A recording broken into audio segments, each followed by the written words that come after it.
안녕하세요. 떠돌아다니는 유용한 정보만을 모아서 정리해드리는 알려줌입니다. 돈이 급하다고, 일자리가 급하다고 아르바이트를 잘못했다가는 쇠고랑 찰 수도 있는 거 알고 계시나요? 본인은 안 걸릴 거라 생각하지만 나도 모르게 그냥 얼떨결에 당해서 법정에서 재판을 받아야 할 상황이 발생할 수 있습니다. 오늘 준비한 영상 보시고 어떻게 해야 당하지 않는지 확인하시기 바랍니다. 구독과 좋아요는 영상을 만드는데 큰 힘이 됩니다.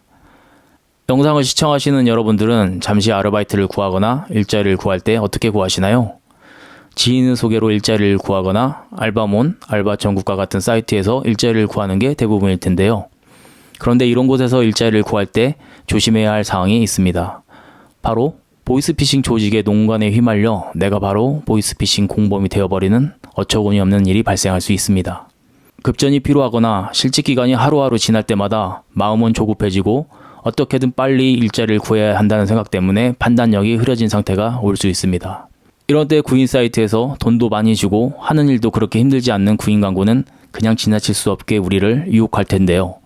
이런 상황에서 또 가진 방법으로 나를 기망하게 된다면 평소 현명했던 사람도 그냥 당하게 되어 있습니다.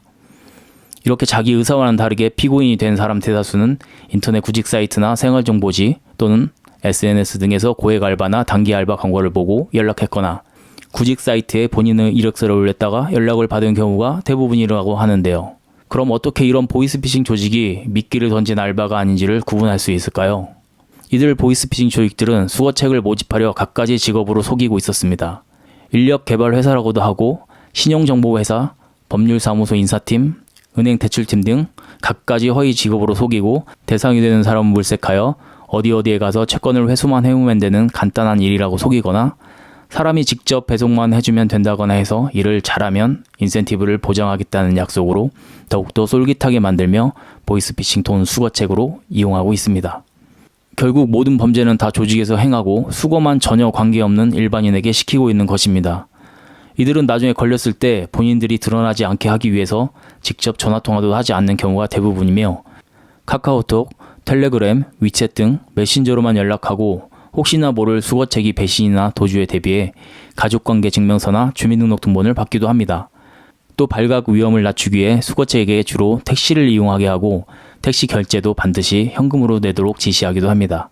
그리고 대부분 보이스피싱 피해자는 이미 어느 정도 돈이 궁한 상태에서 조직으로부터 기망되어 거의 넘어가 있는 상태이므로 이렇게 진짜로 알바인지 알고 돈을 수거하러 간 사람에게 돈을 건네줄 수밖에 없으며 이때도 피해자와 수거책인 알바 사이에 구체적인 대화를 하지 못하도록 피해자와 계속적으로 전화통화를 끊지 않은 상태에서 지금 우리 직원이 도착했으니 가져온 돈을 우리 직원에게 주면 된다. 이런 식으로 돈을 건네는 현장에서는 피해자나 수거책 알바나 의심할 수 없도록 하는 수법을 사용하고 있습니다. 그런데 최근에는 이런 수거책 알바 말고도 또 다른 방법으로도 편한 고액 알바를 가장하여 보이스피싱 조직을 움직이고 있는데요. 그것은 바로 휴대전화 중계를 범죄에 이용하는 것입니다. 아시다시피 보이스피싱 조직들은 대부분 중국에 있는데요. 이들이 중국에서 전화를 하게 되면 이상한 번호가 뜨니까 국내에서 010 번호로 변환해주는 중계장치를 사용하는 겁니다.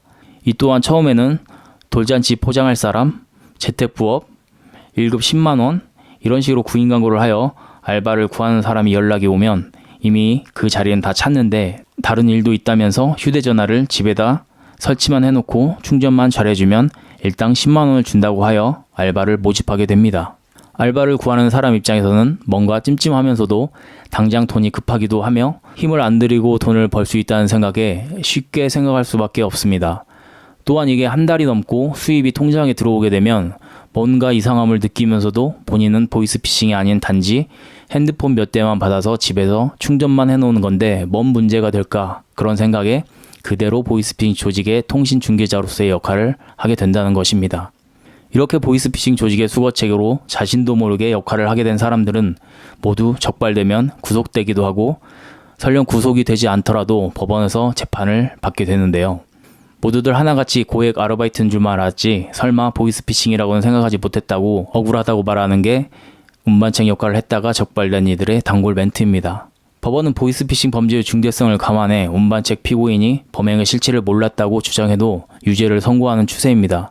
이들은 진짜 몰랐을 수도 있습니다. 하지만 정상적인 업무도 아닌 일인데 면접도 없이 회사에 직접 가거나 하지도 않은 채 핸드폰만으로 연락하여 처형하고 한다는 것에 책임이 있을 것인데요. 그래서 법원에서도 미필적으로라도 범죄에 가담한 고의가 있다고 판단하는 것 같습니다.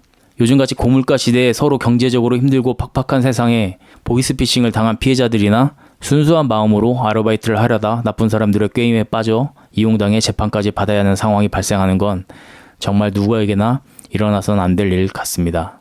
오늘은 알바를 가장한 보이스피싱 수거책에 대해 간단히 알아봤습니다. 돈을 버는 것도 중요하지만 나의 인생이 파탄나지 않도록 조금 더 알아보고 조심스럽게 접근하는 것이 중요한 것 같습니다.